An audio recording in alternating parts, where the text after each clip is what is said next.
సంపాదించి కొనుక్కున్న ఈ సంఘాన్ని విడదీసి విభజించి పరిపాలించుకున్నటువంటి పరిస్థితుల్లో పాడైపోయిన సంఘాన్ని చూసినప్పుడు హృదయం చెల్లించి, హృదయం విరాధకమైపోయి దుఃఖముతో ఆవేదనతో పాడైపోయిన ఈ సంఘాన్ని నిలబెట్టాలనే ఆశతో నిన్ను అడిగినప్పుడు, నన్ను నమ్మి ఈ సంఘాన్ని నా చేతులకు అప్పగించిన నాటి నుండి నేటి వరకు నా సేవా పరిచర్యలో ప్రభువా,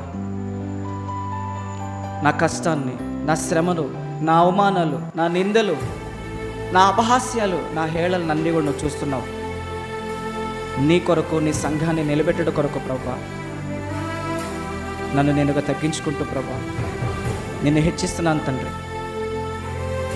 అపాత్రుడనయ్యా నీ సేవ చేయడానికి, అయోగ్యుడన ప్రభువా నన్ను మరుగు చేయండి.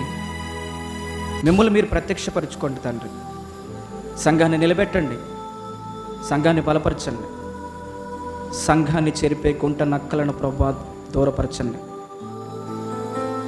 ఈ సమయంలో నీ మాటలు నీ బిడ్డలు తెలియజేయడానికి నీ పక్షాన్ని నిలబడుతున్నా నిష్ప్రయోజకుడైన దాసుని నన్ను మీరు బలపరిచి నీ చేతిలో పాత్రగా వాడుకోమని, ఎదుటి వారికి బోధించిన నేను భ్రష్టున్నైపోకుండా బోధించిన నా బోధ ప్రకారంగా బ్రతికి ఇతరులకు బోధించే కృప నాకు ఇవ్వండి.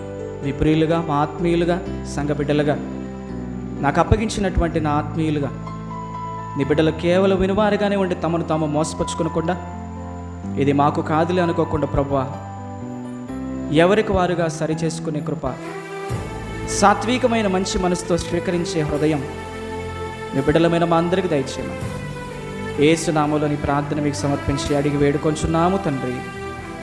ఆమేన్.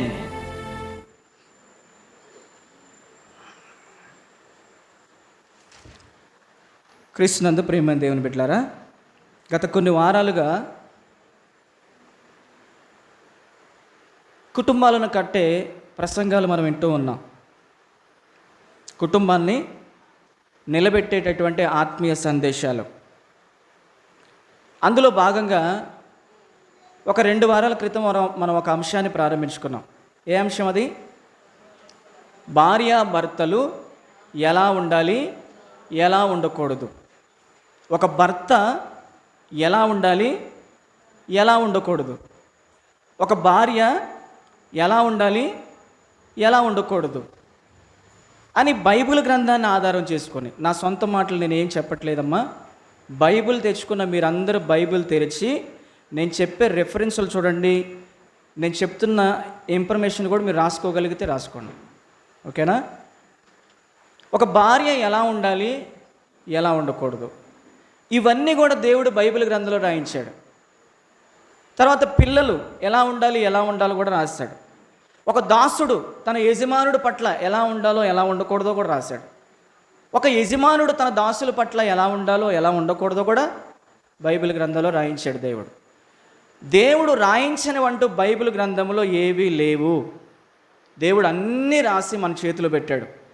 అవి మనం చదువుకోవాలి, వాటి ప్రకారంగా నడుచుకుంటే మన కుటుంబాలు బాగుంటాయి. గత వారంలో ప్రియులారా మనం ఒక భర్త ఎలా ఉండాలో, ఎలా ఉండకూడదో దేవుడు చెప్పినటువంటి మాటలు విన్నాం. ఎలా ఉండాలి ఒక భర్త? ఒక భర్త తన భార్య పట్ల ఎలా ఉండాలని దేవుడు మాట్లాడాడంటే ప్రియులారా మీరు విన్నారు కదా ఎలా ఉండాలో. ఒకటి, భర్త భార్యని సన్మానించాలి. తర్వాత భర్త భార్యని సంరక్షించాలి. భర్త భార్యని ప్రేమించాలి. ఇక తర్వాత భర్త భార్య పట్ల ఎలా ఉండకూడదు అని మనం ఆలోచన చేస్తే, భర్త భార్యను అవమానపరచకూడదు, భర్త భార్యని నిష్ఠూర పెట్టకూడదు.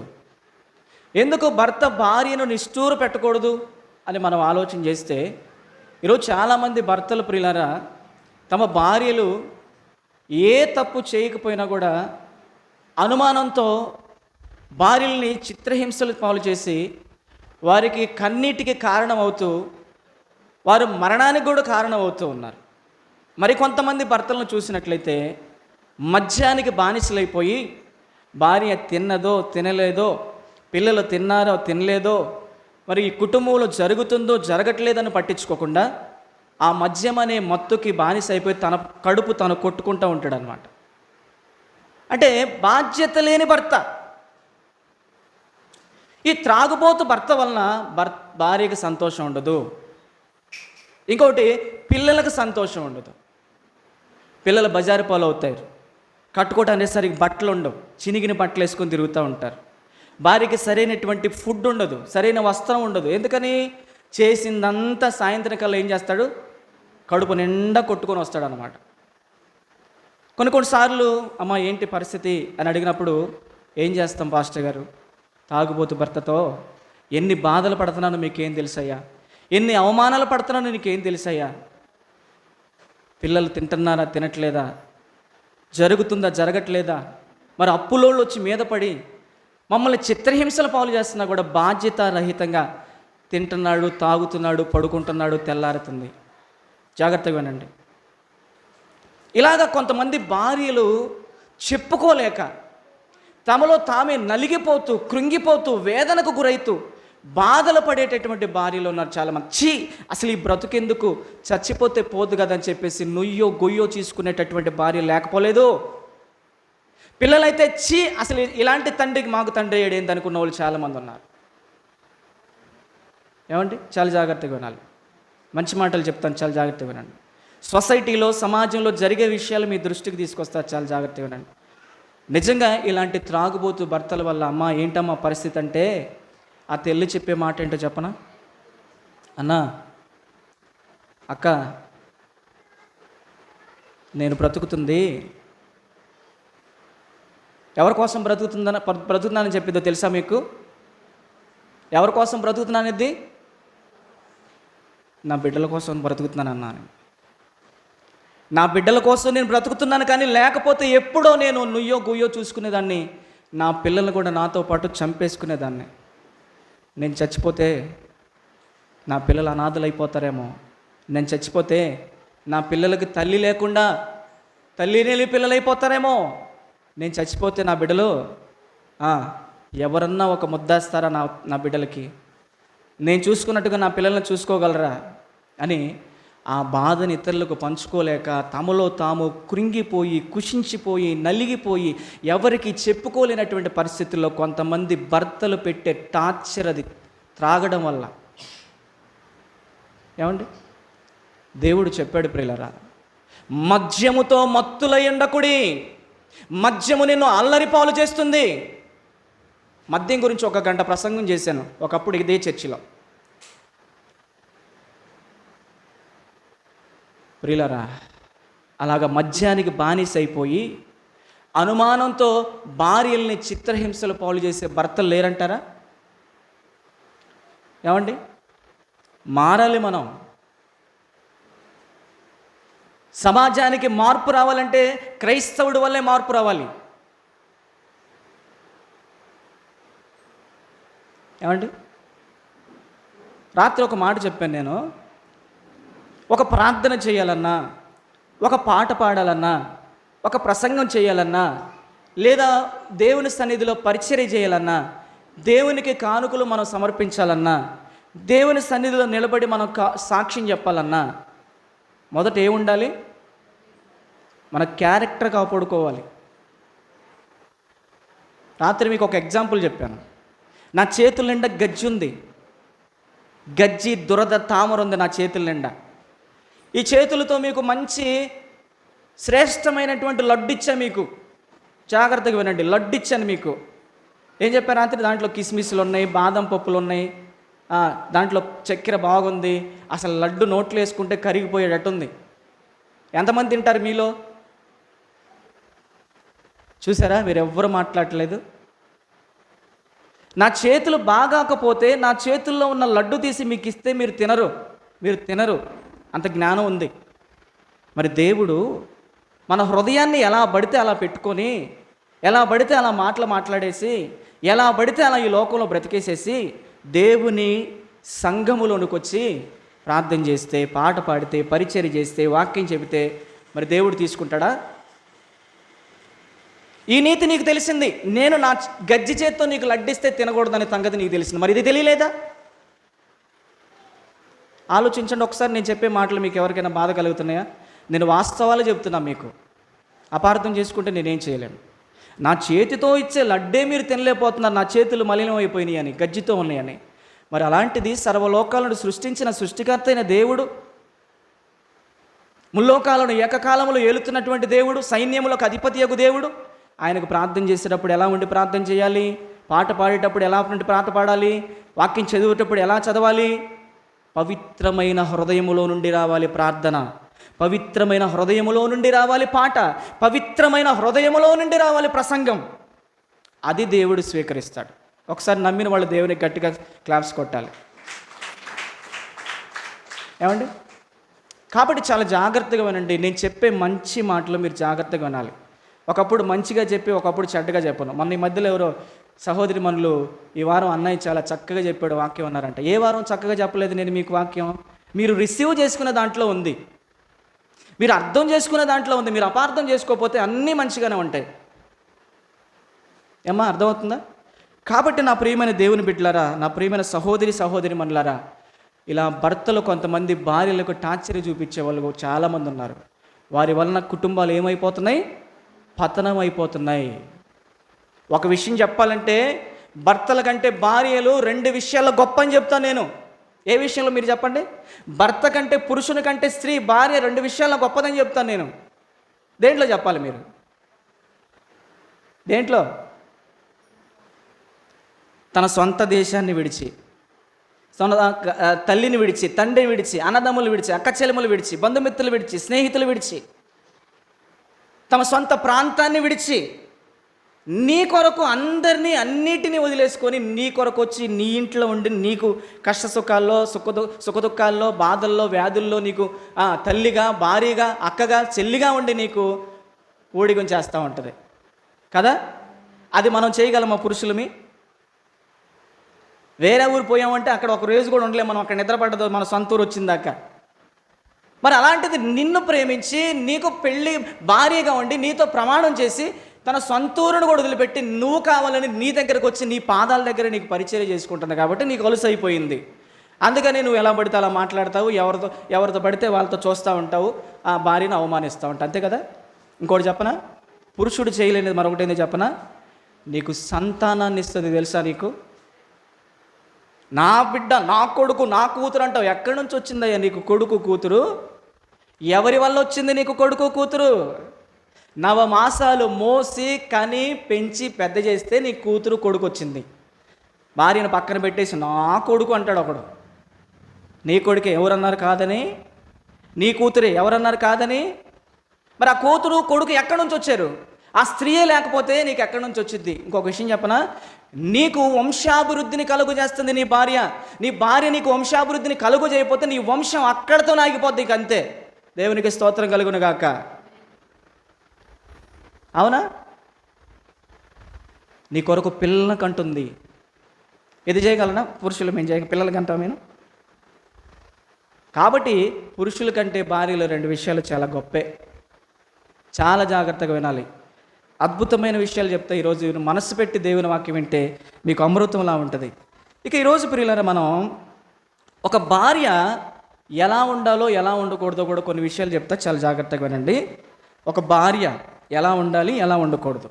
జ్ఞాని అయిన సొలొమోను మహారాజు గారు ప్రియులారా, ఆయన సామెతల గ్రంథాన్ని రచిస్తూ ఎంతమంది భార్యల గురించి ఆయన రాశాడని మనం ఆలోచన చేస్తే ప్రియులారా, జ్ఞాని అయిన సొలొమోను మహారాజు గారికి ఎంతమంది భార్యలు చెప్పండి? అఫీషియల్గా అన్అఫీషియల్గా నేను అడగలే. అఫీషియల్గా సొలొమోను మహారాజు గారికి అఫీషియల్గా అందరి ముందు తాళిబొట్టు కట్టినటువంటి భార్యలు 300. ఎంతమంది?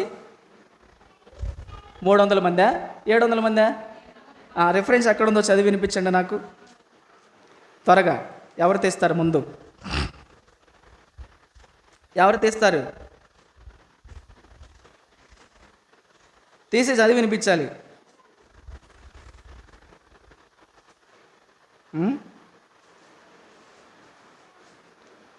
త్వరగా, లైవ్ వెళ్ళిపోతుంది త్వరగా.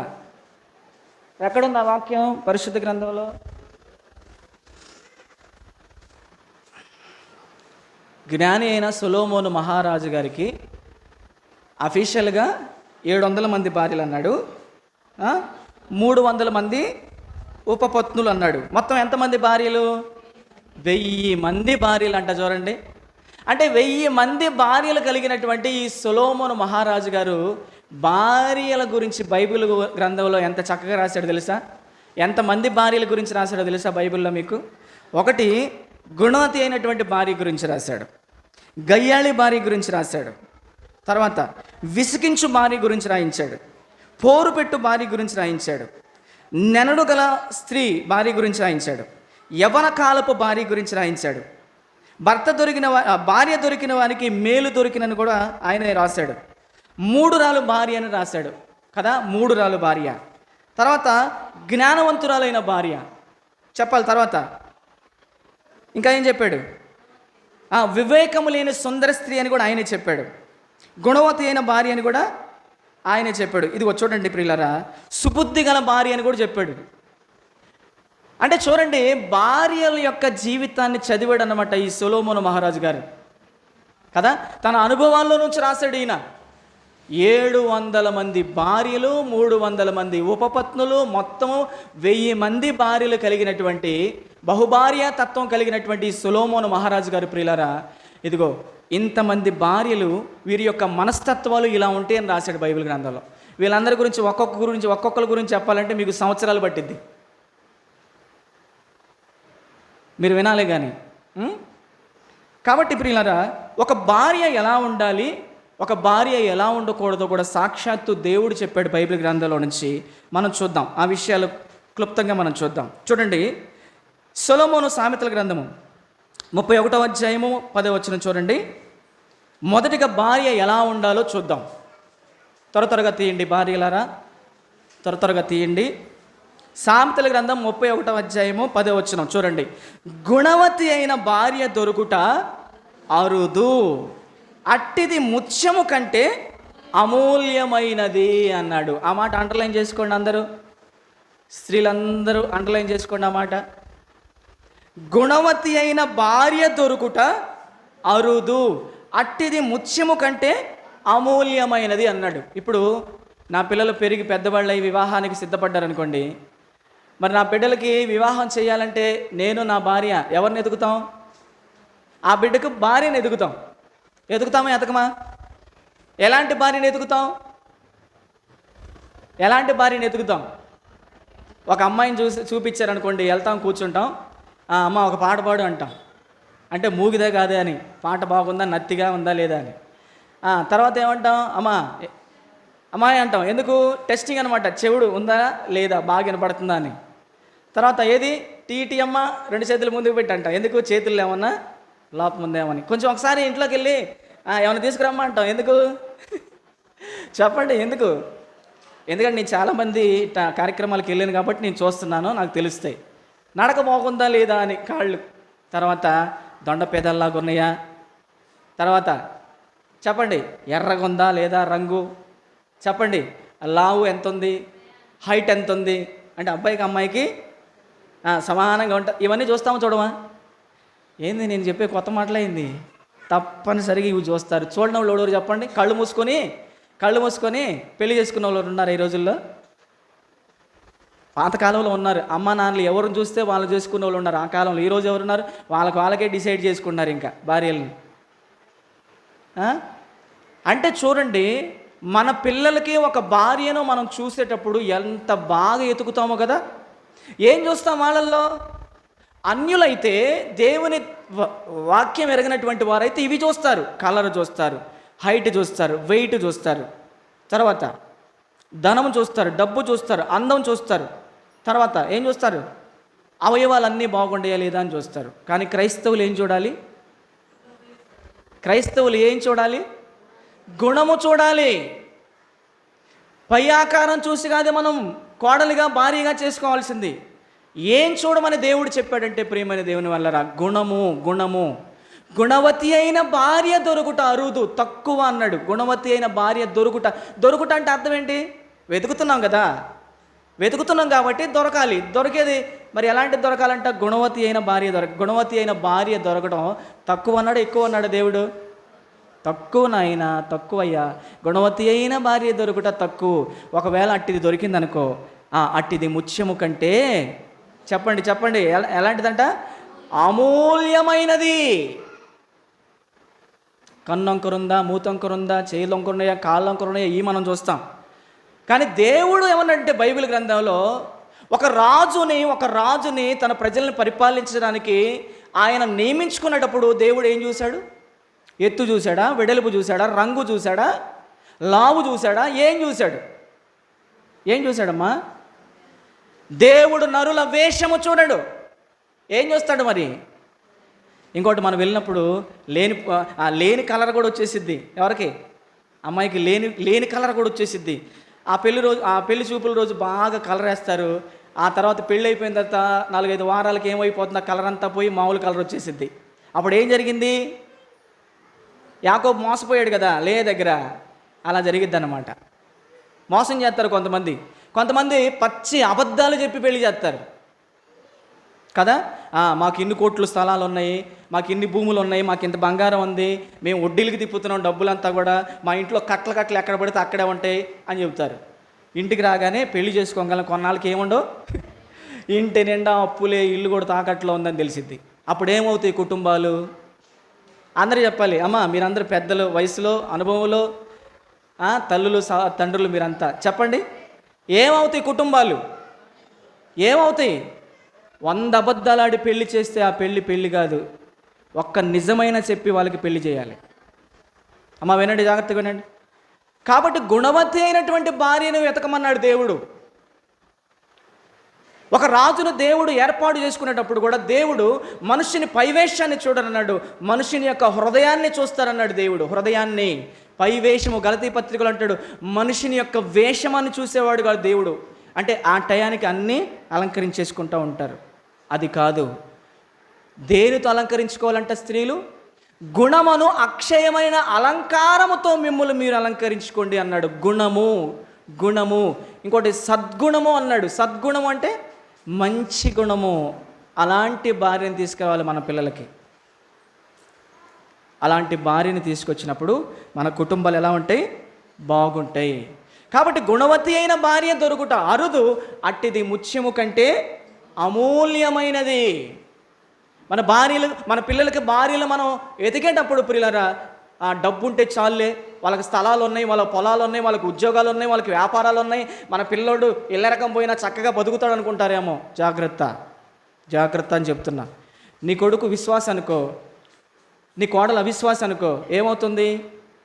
కొంతమంది చెప్పే మాటలు విన్నా, మా అబ్బాయి బాప్తీసం తీసుకున్నాడు, దేవుని సన్నిధికి వెళ్తున్నాడు, ఇబ్బంది ఏమి లేదు, మా భార్య కోడల్ని ఎలాగైనా మార్చుకుంటాడు అంటారు కొంతమంది. కోడలో దేవుడిని నమ్మకపోయినా, లోకంలో బ్రతుకుతున్నా, అన్యురాలుగా ఉన్నా మా అబ్బాయి మార్చుకుంటాడు అంటున్నాడు. మార్చుకుంటాడా? అంటే నీ సొంత ఆలోచన చెప్తున్నావా? నీ సొంత ఆలోచన చెప్పకూడదు అయ్యా, బైబిల్ని బట్టి చెప్పాలి. సొలొమోనుకి ఎంతమంది భార్యలు? 700 మంది భార్యలు. ఆయన వాళ్ళ మార్చాడా, వాళ్ళు ఈయన మార్చారా? ఆ 1000 మంది భార్యలు అన్య స్త్రీలు ఏం చేశారంటే, దేవుడు చెప్పాడు అన్య స్త్రీలను పెళ్లి చేసుకోబోక నాయన అని చెప్పాడు. కానీ దేవుడు మాట ధిక్కరించి అన్య స్త్రీలను పెళ్లి చేసుకున్నారు. కాబట్టి దేవుని మీద ఉన్న మనస్సుని అన్ని దేవతల వైపుకు త్రిప్పేశారంట తమ భార్యలు. మార్చుకో చూద్దాం. భార్యకి చెప్పాడు మార్చుకోమని ప్రవర్తన ద్వారా. చాలు. కాబట్టి ప్రియులరా, నేను పెళ్ళైన తర్వాత మార్చుకుంటా అంటే కుదరదు. ముందుగానే బాప్తీసం తీసుకొని దేవుడు అంటే భయము భక్తి గల వారిని భారీగా భర్తగా మన పిల్లలకి తేవాలి. ఇది గుర్తుపెట్టుకోండి. నేనున్నా నేను లేకపోయినా ఇది గుర్తుపెట్టుకోండి. వాళ్ళకి డబ్బు ఉంది, ఆస్తి ఉంది, ఉద్యోగం ఉంది, అమెరికా వెళ్తున్నాడు, కుటుంబాలు పాడైపోతాయి. ఓకేనా? అర్థమవుతుందమ్మా? అర్థమవుతుందా?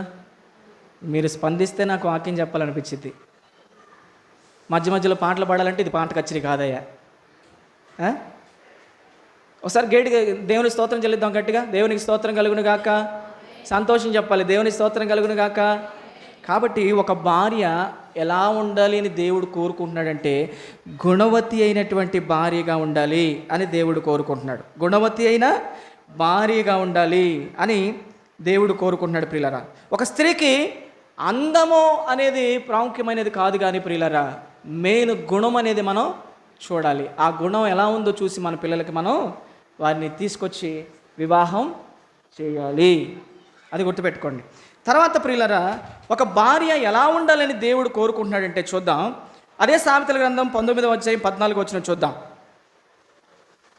అదే సామెతల గ్రంథం 19వ అధ్యాయం 14వ వచనం. నేను క్లుప్తంగా టూకీగా కొద్ది విషయాలు చెప్తున్నా, మీరు అర్థం చేసుకోండి, లోతుల్లోకి వెళ్ళట్లేదు. చదవండి త్వరగా. గృహమును విత్తమును పితరులిచ్చు స్వాస్యము, సుబుద్ధి గల భార్య దేవుని యొక్క దానం అంట భర్తలకి. అమ్మ చాలా జాగ్రత్తగా వినండి. గృహమును విత్తమును పితరులిచ్చు స్వాస్యము, సుబుద్ధి గల భార్య యెహోవా యొక్క దానము. ఏ భార్య ఈ భార్య? సుబుద్ధి గల భార్య. ఎవరికైనా సుబుద్ధి గల భార్య దొరికింది అంటే దేవుడు ఆమెను అతనికి గిఫ్ట్గా ఇచ్చాడంట. ఎలా ఇచ్చాడంట? గిఫ్ట్గా. సుబుద్ధి అంటే అర్థం ఏంటంటే ప్రియులరా, గుడ్ నాలెడ్జ్. నాలెడ్జ్ అంటే జ్ఞానం, మంచి జ్ఞానం కలిగిందని అర్థం అన్నమాట. సుబుద్ధి, మంచి బుద్ధి, జ్ఞానం కలిగినటువంటి ఆమె, దైవ జ్ఞానం కలిగిన ఆమె. సుబుద్ధి కలిగినటువంటి భార్య యెహోవా యొక్క దానము అన్నాడు. సుబుద్ధి లేకపోతే భార్యలు ఎలా ఉంటారో కూడా బైబిల్లో చెప్పాడు దేవుడు. అమ్మా, బైబిల్ గ్రంథంలో సుబుద్ధి కలిగిన భార్యలు ఉన్నారా లేరా? బైబిల్ గ్రంథంలో సుబుద్ధి కలిగిన భార్యలు ఉన్నారా లేరా అనే ప్రశ్న వేసాను మిమ్మల్ని. ఉంటే ఉన్నారని చెప్పండి, లేకపోతే లేరని చెప్పండి. ఉన్నారన్న వాళ్ళు చేయి చూపించండి. రైట్, వాళ్ళు ఎవరో చెప్పండి త్వరగా. Very good. నెంబర్ 1 స్థానంలో ఎవరున్నారు? అబీగయలు సుబుద్ధి కలిగినటువంటి భార్యగా మన బైబిల్ గ్రంథంలో చదువుకుంటాం కదా. సుబుద్ధి అంటే చెప్పాను కదా, నాలెడ్జ్ అంటే జ్ఞానం, మంచి జ్ఞానం, దైవ జ్ఞానం కలిగినటువంటి ఒక భార్యగా ఉంది. అంటే దేవుడు ఒక భార్యని ఎలా ఉండమంటున్నాడంటే, గుణవతి అయిన భార్యగా ఉండమ్మా. దేవుడు ఒక భార్యని ఎలా ఉండమంటున్నాడంటే, సుబుద్ధి గల భార్యగా ఉండమ్మా. చాలా జాగ్రత్తగా వినండి, ఈ లక్షణాలు మీలో ఉన్నాయో లేవో చూసుకోండి. 1 గుణవతి అయిన భార్యగా ఉండమన్నాడు, 2 సుబుద్ధి గల భార్యగా ఉండమంటున్నాడు. 3వది మనం చూసినట్లయితే బైబిల్ గ్రంథంలో ఒకవేళ సుబుద్ధి లేని భార్యగా పిల్లలు భయంకరంగా తిరుగుతున్నారు. ఊరు చెప్పట్ల తల్లిదండ్రులు. కొంచెం పిల్లల్ని తీసుకొని దగ్గర పెట్టుకోండి, వారానికి ఒకసారి మనం కనపడేది చర్చిలో. చూడండి, మీరే చూడండి ఎంత అల్లరిగా ఉందో చర్చిలో. ఇంత మంచి మాటలు మీరు వినకపోయినా వినేవాళ్ళు ఉంటారు కదా, బయటైనా ఉంటారు కదా. చెప్పండి అమ్మ, కొద్ది తల్లిదండ్రులు పెద్దలు చెప్పండి. అలా వదిలేశారు పిల్లల్ని. ఎవరైనా కొత్త వాళ్ళు వచ్చారనుకో సంఘానికి, 2వ వారం రారికి చర్చిలోకి, మాస్టర్ గారు ఎట్లా నడిపిస్తున్నాడు అనుకుంటారు. అంతేనా? ఒకసారి దేవుని స్తోత్రం చెల్లిద్దామా? దేవుని ఘనమైన నామానికి స్తోత్రం కలుగును గాక. సుబుద్ధి లేని భార్య ఎలా ఉంటుందో కూడా బైబిల్లో చెప్పాడు. భార్య ఎలా ఉంటుందో చూడండి. అదే సామెతల గ్రంథం 19:13 వచనం చదవండి.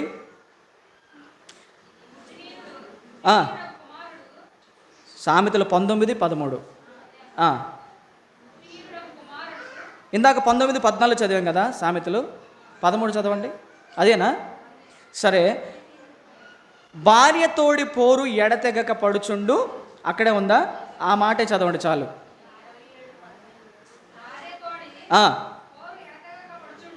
అదే వచ్చినవా? 13 చివరి భాగం అంట చూడండి. సామెతల గ్రంథం 19:13 చివరి భాగం.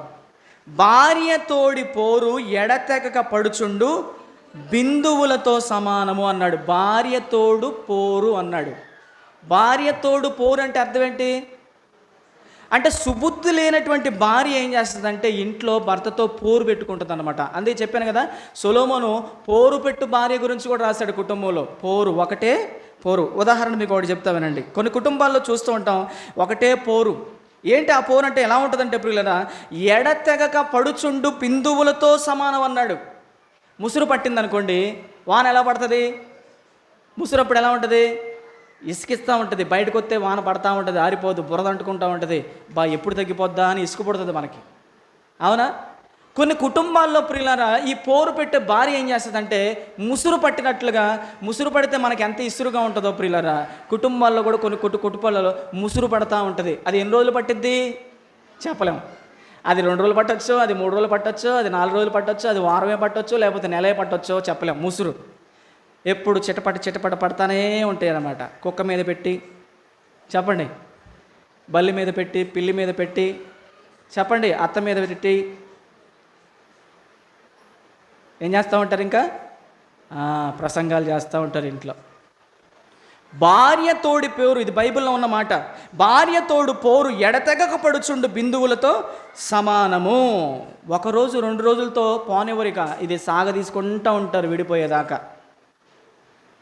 సాగదీసుకుంటూ ఉంటారు. కాబట్టి చాలా జాగ్రత్తగా ఉండండి. ఒక భార్య ఎలా ఉండాలని దేవుడు చెప్తున్నాడు, నేను చెప్పట్లా. గుణవతి అయిన భార్యగా ఉండమ్మా.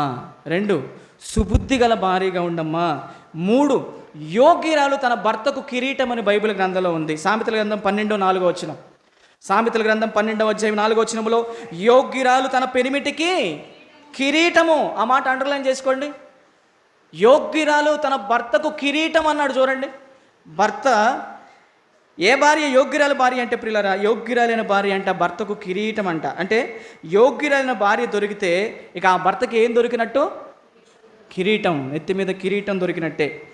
చాలామంది యోగ్యురాలైన భార్యలు ఉంటారు ప్రియులారా, చాలామంది యోగ్యురాలైన భార్యలు ఉండరు. భార్య యోగ్యురాలుగా ఉండాలి, అందరూ ఆమెను చూసి మెచ్చుకునే విధంగా భార్య ఉండాలి. ఏమండి, ఈ అమ్మాయికి ఏమండి చాలా మంచిది. యోగ్యురాలైనటువంటి భార్య భర్తకు కిరీటం అంటే అర్థం ఏంటో తెలుసా?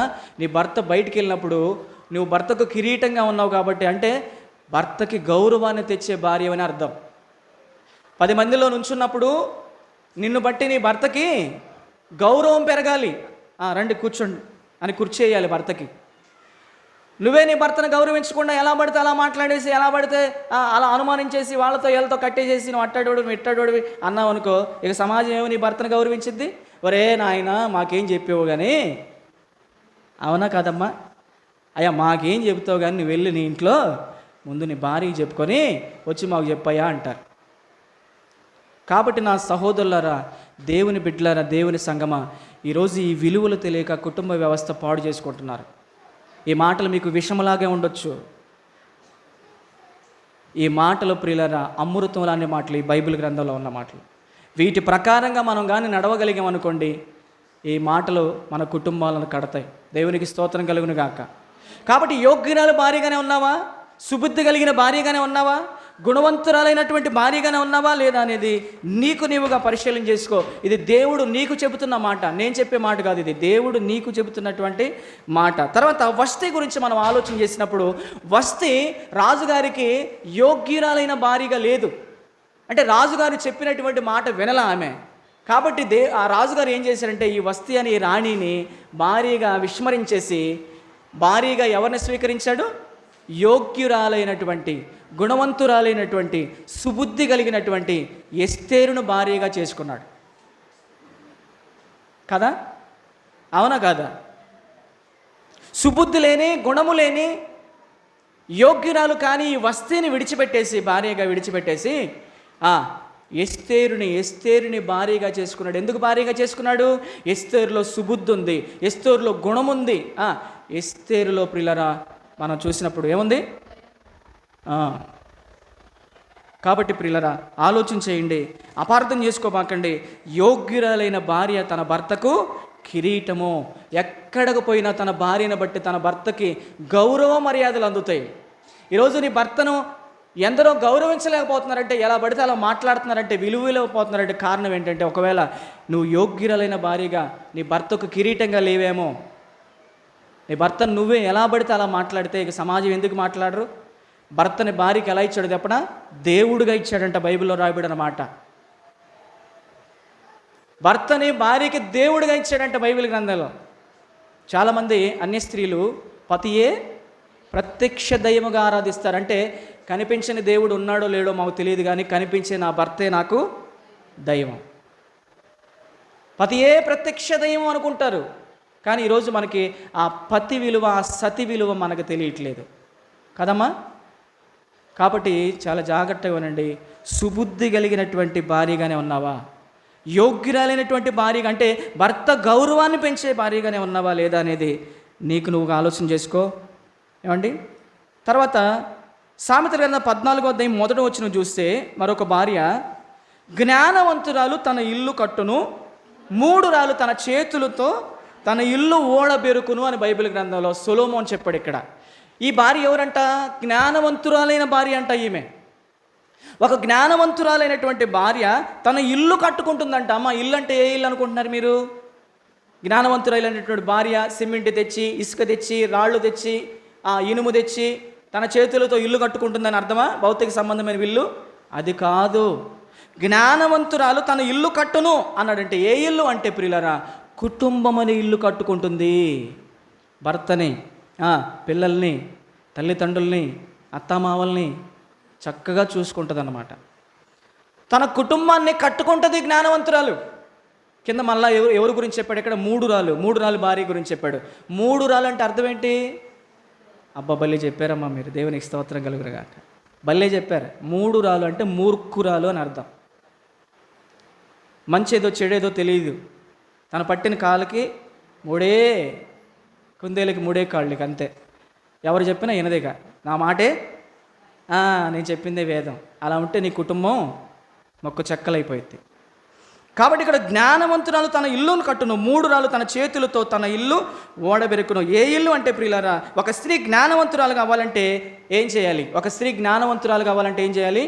దేవుని సంఘానికి రావాలి క్రమం తప్పకుండా. దేవుని సంఘానికి వస్తే దేవుడు తన సేవకుల ద్వారా కుటుంబాన్ని ఎలా కట్టుకోవాలో దేవుడు జ్ఞానం నేర్పిస్తాడు. ఆ జ్ఞానంతో నీ ఇంటికి వెళ్ళి నువ్వు కుటుంబాన్ని కట్టుకోవాలి. అందుకు రావాలి సంఘానికి. దేవుడు తన దైవజనుడి ద్వారా జ్ఞానం నేర్పిస్తాడు. ఒక భార్య కుటుంబాన్ని ఎలా జ్ఞానంగా కట్టుకోవాలో నేర్పిస్తాడు. అది నువ్వు నేర్చుకోవాలి. ఇంటికెళ్ళి నీ కుటుంబాన్ని నువ్వేం చేయాలి? కట్టుకోవాలి. కూల్చుకోకూడదు.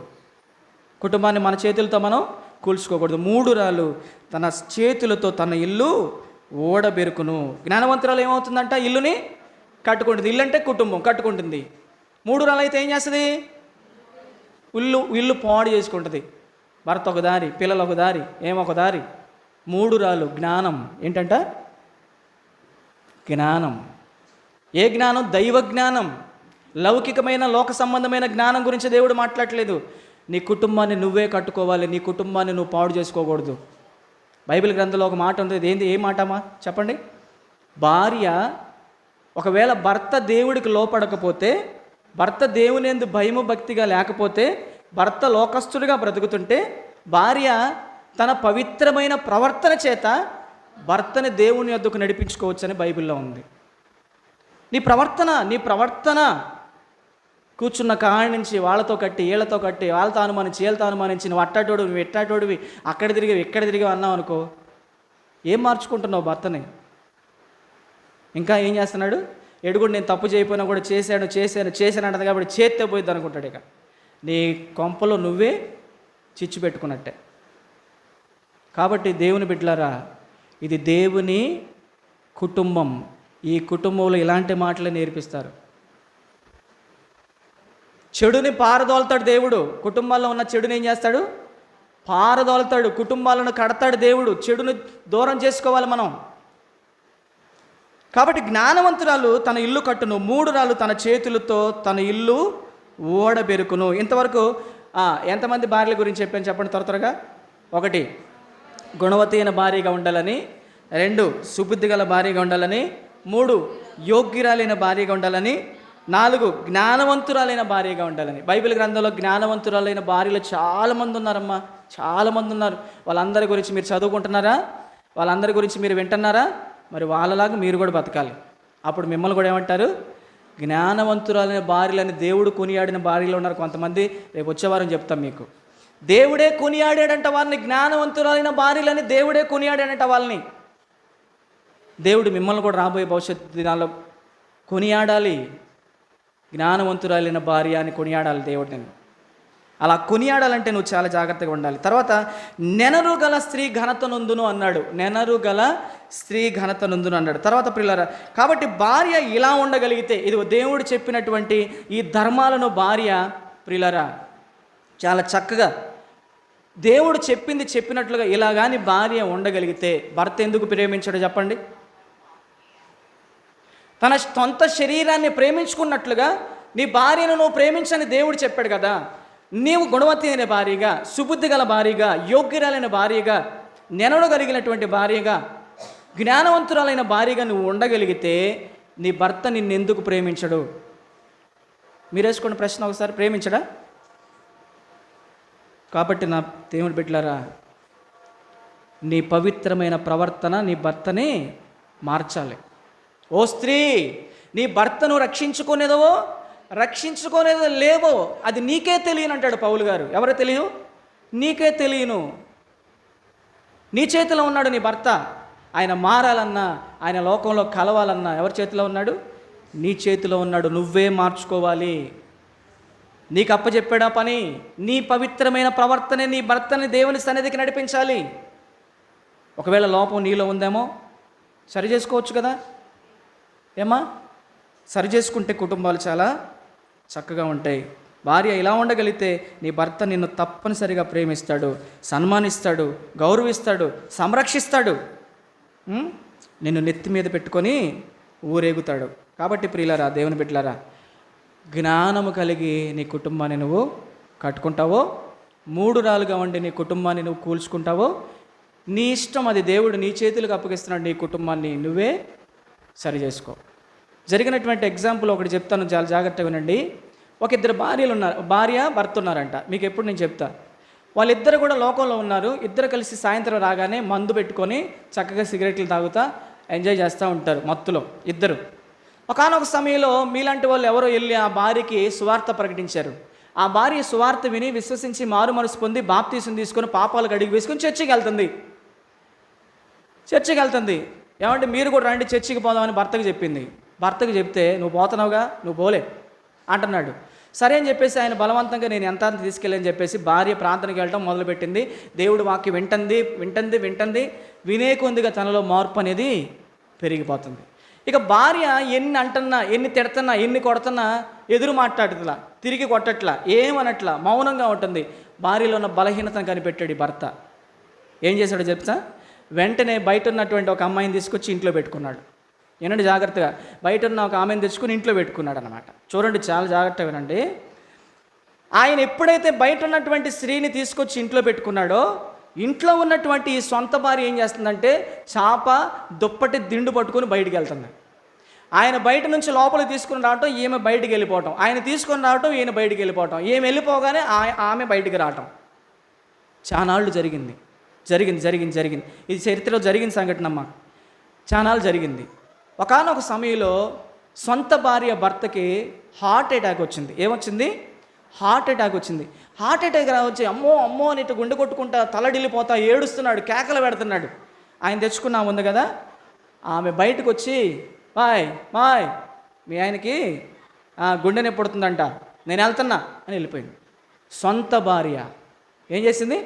హుటాహుటి నా లోపలికి వెళ్ళిపోయింది. అయ్యో ఏమైందండి ఏంది ఇంత బాధపడుతున్నారు ఏంది అని చెప్పేసి కుడివైపు ఉన్నటువంటి అక్క చెల్లెమ్మల్ని, ఎడమవైపున ఉన్న అన్నదమ్ముల్ని అందరినీ పిలిచేసింది అనమాట. అందరూ వచ్చేసారు. ఎందుకు వచ్చారు? ఒకానొక సమయంలో ఆమె సాక్ష్యం బాగాలేదు. ఆ తర్వాత ఎప్పుడైతే యేసు ప్రభువు నమ్ముకుందో, బాప్తీసం తీసుకుందో, తన బ్రతుకును మార్చేసుకుంది, చుట్టుపక్కల ఉన్న సమాజానికి తన సాక్ష్య జీవితాన్ని కాపాడుకుంటుంది. ఆమె మారిందనేటటువంటి నమ్మకం అందరికి కలిగింది. తన భర్తకు సమస్య వచ్చిందని కేకలు వేయగలనే, అన్నా మీరు రండి అన్నా, చెల్లి మీరు రండి అన్నా, రండమ్మ నా భర్త చనిపోతున్నాడు, రండి హాస్పిటల్కి తీసుకెళ్దాం, ఎవరన్నా రండమ్మ అంటే అందరూ వచ్చారంట. డబ్బులు లేవు, అందరూ డబ్బులు వేసుకున్నారంట. హాస్పిటల్కి తీసుకెళ్లారంట. బైపాస్ సర్జరీ ఆపరేషన్ చేయించి ఇంటికి తీసుకొచ్చారు. బాగున్నాడు కొంతకాలం. మరలా యథా రాజా తదా ప్రజ. మరలా ప్రార్థనకి వెళ్తుంది. ఆమె వెళ్ళగానే ఏం తెచ్చుకుంటున్నాడు. అలా జరిగింది. ఒకరోజు ప్రియులరా, భయంకరమైన ప్రచండమైన వర్షం పడుతుంది. ఈదురు గాలులతో కుండపోత వర్షం పడుతుంది. ఆకాశానికి చిల్లు పడ్డట్టుగా, దేవుడు నోక కాలంలో తూములు ఇప్పినట్టుగా, ఆకాశ తూములు ఇప్పినట్టుగా నీళ్ళు బిందులో నుంచి పోసినట్టుగా ఉన్నాయి. తలుపులు వేసి ఉన్నాయి. లోపల ఇద్దరు ఉన్నారు. సొంత భార్య బయట ఉంది. అరే ఇదేంట్రా, ఎంత వాన పడుతున్నా కూడా ఇది ఇంట్లోకి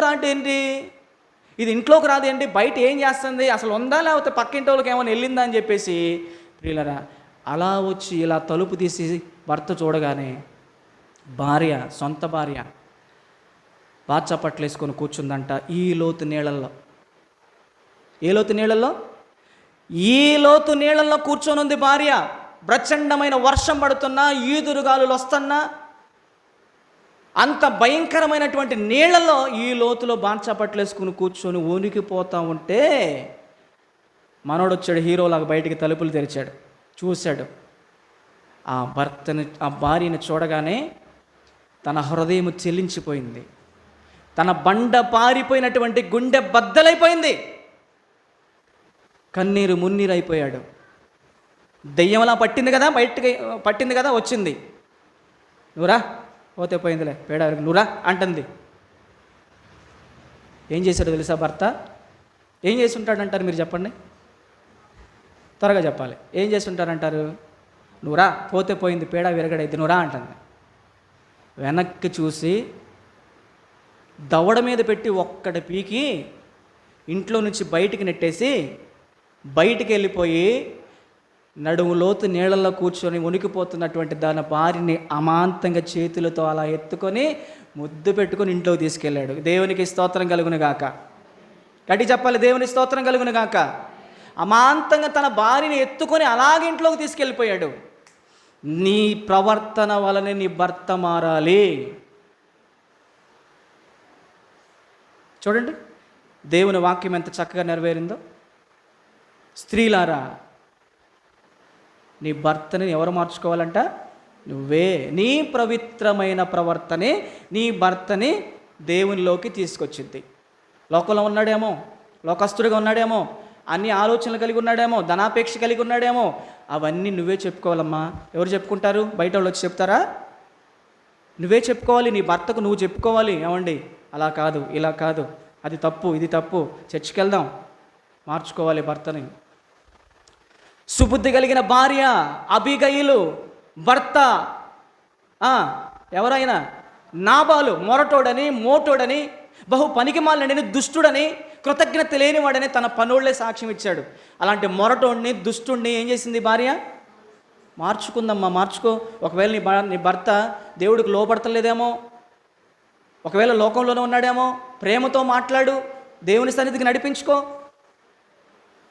భర్తని ఎడల తప్పుగా ప్రవర్తించాడనుకో, క్షమించు, పోయేదేముంది? అవసరమైతే నీ భర్త కాళ్ళు పట్టుకో. ఎందుకంటే చెప్పనా, రేపొద్దు నువ్వు పరలోకానికి వెళ్ళావనుకో, నీ భర్త ఏడమ్మని మొదటి నేను ప్రశ్న అడిగే ప్రశ్న అదే. నీ పిల్లలేరని అడిగే రెండో ప్రశ్న అది.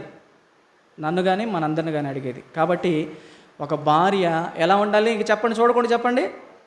గుణవతి అయిన భార్యగా ఉండాలి. 2, సుబుద్ధి కలిగిన భార్యగా ఉండాలి. 3, యోగ్యురైన భార్యగా ఉండాలి. 4, జ్ఞానవంతురాలైన భార్యగా ఉండాలి. 5, నెనరు కలిగినటువంటి భార్యగా ఉండాలి. ఇంకా చాలా ఉన్నాయి బైబిల్లో దేవుడు చెప్పినవి, నేను చెప్పినవి కాదమ్మా, అపార్థం చేసుకోబాకండి.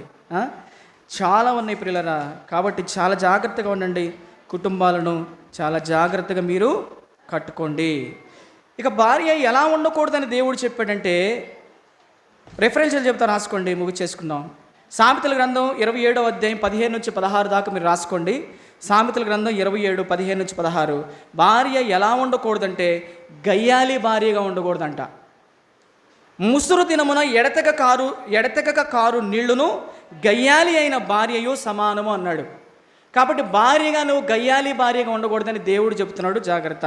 సామెతల గ్రంథం 25, 24లో గయ్యాలితో పెద్ద ఇంట నుండుట కంటే మిద్దె మీద ఒక మూలన నివసించుట మేలబ్బాయి అని దేవుడే చెప్తున్నాడు. అతనికి సూచన, మంచి ఆలోచన చెప్తున్నాడు. ఎంత పెద్ద ఇల్లు కట్టుకున్నా సరే గయ్యాలి అయిన భార్య ఇంట్లో ఉంటే దేవుడు అంటున్నాడు, పోరా ఒక మూలన కూర్చో, పోరా నీకు మేలు అంటున్నాడు దేవుడు. అర్థమైందా? గయ్యాలి భార్యలుగా ఉండకూడదు. కొంతమంది గయ్యాలి భార్యల వల్ల భర్తలు పనికి పోయి అలసిపోయి ఇంటికి రారు. ఏడ పనుకుంటారు తెలుసా? అమ్మగారు నిద్రపోతుందో లేదని చెప్పేసి ఏ చెట్టు కిందో లేకపోతే ఏ బ్రిడ్జి కింద పడుకొని నిద్రపోయిన తర్వాత వస్తాడు. ఎందుకు రాగానే ఇక స్టార్ట్. భర్తను విసిగించే భార్యలు, పోరు పెట్టు భార్యలు, గయ్యాలి భార్యలు, ఇలా ఉండకూడదమ్మా. నువ్వు దేవుని కుమార్తెవే. దేవుడు తన స్వరూపంతో నిన్ను చేసుకున్నాడు, తన లక్షణాలతో నిన్ను చేసుకున్నాడు. రేపొద్దున దేవుడిని లెక్క అడుగుతాడు. కాబట్టి ఆలోచించండి. మీ అన్నగా చెబుతున్నా, మీ తమ్ముడిగా చెబుతున్నా, లేకపోతే మీ కొడుకుగా చెప్తున్నా, నన్ను అపార్థం చేసుకోబాకండి. ఈ వాక్యాలన్నీ కూడా మీ హృదయంలో పెట్టుకోండి. కాబట్టి ఒక భార్య ఎలా ఉండకూడదంటే బైబిల్ చెబుతుంది, 1, వివేకము లేని భార్యగా ఉండకూడదంట. రాసుకోండి చాలు. వివేకము లేని భార్యగా ఉండకూడదు. 3 రాలైన భార్యగా ఉండకూడదు. గయ్యాలి భార్యగా ఉండకూడదు. ప్రాణము విసిగించు జగడగొండే భార్యగా ఉండకూడదు. వీటన్నిటికి రెఫరెన్స్లు ఉన్నాయి. ప్రాణం విసిగించి, కొంతమంది భార్యలు ఉంటారు భర్త ఇంటికి రాగానే విసిగించేసి చంపేస్తారు. ఇంక ఇంట్లోంచి భర్త వెళ్ళిపోవటమే. ఎందుకమ్మా నీకు దేవుడు ఇచ్చింది? మీకు అందరికీ ఒక మాట చెప్తున్నా, దేవుడు మనకి ఎంత ఆయుష్కాలం ఇచ్చాడు? ఎంత ఆయుష్కాలం ఇచ్చాడు చెప్పండి అమ్మా. ముగిస్తున్నా, చివరి మాటలో ముగిస్తున్నా అంటే మీకు బలం వచ్చింది కదా, 1000 బలగం. ముగిస్తున్నా, చెప్పండి. ఎంత ఆయుష్ ఇచ్చాడు మనకి? 60, 70, 80. అధిక బలం ఉంటే ఇది మీకు తెలుసు కదా. అసలు సొలొమోను గారు ప్రసంగి గ్రంథం రాస్తే ఏమన్నాడు తెలుసా? వ్యర్థమైన మీ దినములు మీ భార్యతో మీరు సంతోషించండి అన్నాడు. భార్య భర్తతో, భర్త భార్యతో ఏం చేయాలంట? వ్యర్థమైన మీ దినములు చదవండి, మీరే చదవండి, నేను చెప్పేది అబద్ధమైతే.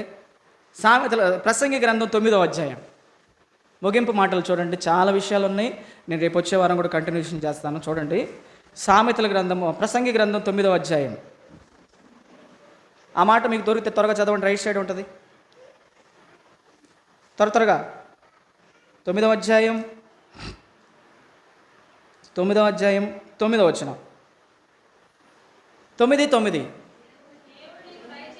చూడండి, ఆ మాట చూడండి. దేవుడు నీకు దయచేసిన వ్యర్థమైన నీ ఆయుష్కాలమంతయు నీవు ప్రేమించు నీ భార్యతో సుఖించుము. నీవు ప్రేమించు నీ భార్యతో భర్త నువ్వు సుఖించుము.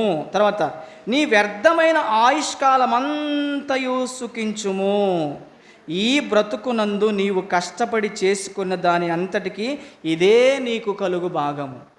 అమ్మా, ఒక్కటే చెప్తున్నా, మిమ్మల్ని ప్రేమించి, మనది చిన్న జీవితం. ఈ చిన్న జీవితంలో భర్తగా, భార్యగా, పిల్లలుగా మీరు సంతోషంగా ఉండండి, ఆనందంగా ఉండండి. కుటుంబంలో గొడవలొద్దు, సమస్యలొద్దు, భిన్నాభిప్రాయాలొద్దు, భేదాభిప్రాయాలొద్దు, కొట్టుకోవద్దు, తిట్టుకోవద్దు, ప్రేమగా ఉండండి. ఒకరినొకరు క్షమించుకోండి, ఆదరించుకోండి. ఒకరు తప్పులు ఒకరు ఎత్తు చూపుకోవాకండి, ప్రేమగా ఉండండి. చిన్న జీవితం, ఈ చిన్న జీవితం అయిపోయిందంటే ఇక్కడ కష్టాలే, ఇక పోయిన తర్వాత అక్కడ కష్టాలే. కాబట్టి అర్థం చేసుకోండి, అపార్థం చేసుకోబాకండి. చాలా విషయాలు ఉన్నాయి, నేను రేపు వచ్చే వారం కూడా మీకు ఇది కంటిన్యూషన్ చేస్తాను. ఇప్పటి వరకు విన్న మాటలన్నీ కూడా దేవుడు మనందరి వెనికిల్లో దీవించునుగాక. ఆమేన్. తలలో వంచండి, కళ్ళు మూసుకోండి, చిన్న ప్రార్థన చేద్దాం. విన్న వాక్యాన్ని బట్టి చిన్న ప్రార్థన చేసుకుందాం. చాలా విషయాలు ఉన్నాయి, మరి దేవుని చిత్తమైతే రేపు వచ్చే వారం దేవుడు మనకు అవకాశం ఇస్తే మరలా దీన్ని కంటిన్యూషన్ చేసుకుందాం, మనందరి కుటుంబాల మేలు కొరకు. మహాపరిశుద్ధుడైన మా ప్రియ పరలోకమందున్న తండ్రి, మీ పరిశుద్ధమైన ఉన్నతమైన ఘనమైన నామానికి స్తుతులు స్తోత్రాలు ప్రభువా. అయ్యా, నన్ను ప్రేమించి నన్ను నమ్మి ఈ సంఘాన్ని నా చేతులకు అప్పగించారు ప్రభువా. నువ్వు చెప్పమన్న మాటలు ఏవి కూడా దాచుకోకుండా అయ్యా, ఉన్నటువంటి వాస్తవాలను ఉన్నట్లుగా నీ బిడ్డలకు తెలియజేస్తున్నాను ప్రభా. ఎవరు కూడా అపార్థం చేసుకోకుండా, పదార్థాలకు దారి తీసుకోకుండా, మా కోసమే చెప్పి మమ్మల్ని విమర్శించని అనుకోకుండా, సాత్వికమైన మంచి మనసుతో ఈ మాటలు స్వీకరించి, ఒకవేళ నీ బిడ్డల కుటుంబాల్లో, మా కుటుంబాల్లో ఇలాంటి సమస్యలు ఉంటే వాటిని మేము పరిష్కరించుకునే కృప దయచేసి, మా కుటుంబాలన్నీ కూడా నీవు మెచ్చుకునే కుటుంబాలుగా, నీవు మెచ్చుకునే భర్తగా, నువ్వు మెచ్చుకునే భార్యగా, నీవు మెచ్చుకునే పిల్లలుగా మేము ఉండాలి. నీవు నివసించే కుటుంబంగా మా కుటుంబం ఉండాలి. నీవు కోరుకున్నటువంటి కుటుంబంగా మా కుటుంబం ఉండాలి. అనేక మందికి ఆదర్శవంతమైనటువంటి ఒక కుటుంబంగా మా కుటుంబం ఉండాలని నువ్వు కోరుకొని, మా కుటుంబాలలో ఉన్నటువంటి లోపాలన్నీ కూడా నువ్వు నీ వాక్యం ద్వారా ఎత్తు చూపుతూ ఉన్నావు.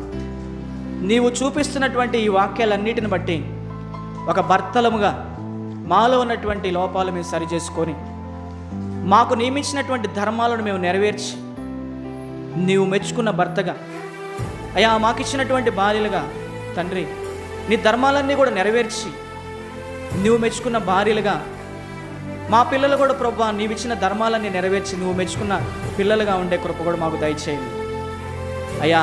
మా కుటుంబాలను మేమే మా చేతులతో పాడు చేసుకుంటున్నాం, నీ వాక్యపు విలువలు తెలియక. కాబట్టి నీ వాక్యపు విలువలు మాకు తెలియజేస్తున్నారు కనుక ఈ వాక్యాలు విని విడిచిపెట్టి మమ్మల్ని మేము మోసపుచ్చుకోనకుండా, ఈ వినిన వాక్య ప్రకారంగా మా హృదయాలు మేము వెలిగించుకొని మా కుటుంబాలు మేము కట్టుకునే జ్ఞానం మాకు దయచేయ ప్రభువా. మా కుటుంబాల పైన సాతానుడు ఎంతగానో వాడు విజృంభిస్తూ, వాడికి ఇవ్వబడిన సమయం కొంచెముగా ఉన్నదని బహుగా విర్రవీగొచ్చు అయ్యా. ఎవరిని మిరింగుదామా, ఏ కుటుంబాన్ని పాడు చేద్దామా, ఏ భార్య భర్త పిల్లలు వేరు చేద్దామా, ఏ కుటుంబంలో సంతోషం, ఆనందం, సమాధానం, ఐక్యత, నెమ్మది, శాంతి లేకుండా చేద్దామని వాడు గర్జించు సింహం వలె వాడు వెదకుతూ తన పంజా విప్పుతున్నాడు ప్రభువా ఈరోజు మా కుటుంబాల పైన. కనుకనే కుటుంబాల్లో సమాధానం లేదు, కుటుంబాల్లో నెమ్మది లేదు, భార్యాభర్తల మధ్య సమాధానం లేదు, నెమ్మది లేదు, ఐక్యత లేదు ప్రభువా. సాతాను దాడి జరుగుతుంది. ఆనాడు యోబు గారి కుటుంబం మీద సాతాను దాడి చేసినట్లుగాని, ఆదాము హవ్వల కుటుంబం మీద దాడి చేసినట్లుగాని, దావీదు కుటుంబం మీద ఎందరో కుటుంబాల మీద దాడి చేసినట్లుగాని ఈరోజు అయ్యా మా కుటుంబాల పైన కూడా వాడు దాడి చేస్తూ ఉన్నాడు నాయన. వాడి దాడులను తిప్పికొట్టగలిగే జ్ఞానం మాకు మీరు తెలియజేస్తున్నారు. ఆషామాషాగా ఈ మాటలు తీసుకోక నా ప్రభువా, నీ బిడ్డలు బాధ్యతగా ఈ మాటలు తీసుకొని ఈ మాటల ద్వారా తమ కుటుంబాలను కట్టుకునే కృప కూడా దయచేయమని, నిశ్చితమైతే నీ దయతే రేపు వచ్చే వారం ఒక భార్య ఎలా ఉండాలి, ఒక భార్య ఎలా ఉండకూడదనే అనేకమైన లోతైన సంగతులు మీరు మాకు తెలియపరచమని యేసు నామములో ప్రార్థన అడిగి వేడుకొంచున్నాము తండ్రి, ఆమేన్. అందరూ లేచి నిలబడదాం. పాట పాడండి, ఒక పాట పాడండి.